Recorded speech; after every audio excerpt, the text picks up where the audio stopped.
c'est découvrir que l'autre n'est pas ce qu'il faisait entendre.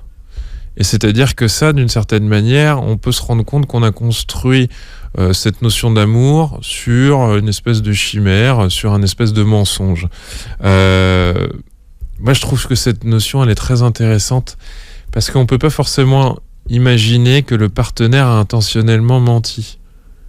C'est tout un jeu de représentation, c'est-à-dire que l'autre nous a fait entendre quelque chose. En fait, il nous a fait peut-être entendre quelque chose qu'il aimerait être. Puis la question, c'est comment ça se fait que l'autre a voulu y croire aussi. Vous voyez, il y a des couples qui explosent où on se dit, mais finalement, je découvre cet homme et l'homme vous dira, mais c'est pas la femme que j'ai imaginé qu'elle devait être. Parce qu'elle n'est pas celle qu'elle m'a décrite par elle-même.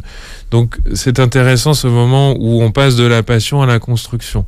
Et parfois, on n'a pas envie de voir vraiment les choses telles qu'elles sont. Et c'est d'ailleurs souvent le cas, c'est-à-dire qu'au moment de la rupture, 2 ans, 5 ans, 10 ans après, on se dit, je n'avais pas entendu que finalement il était comme ça, je ne voulais pas le voir. Ça, c'est très intéressant, c'est que on a tellement envie de quelque chose qu'on en arriverait presque à mettre de côté tous ces petits indicateurs qu'après coup, on entend de manière assourdissante. C'est quoi ? C'est une vision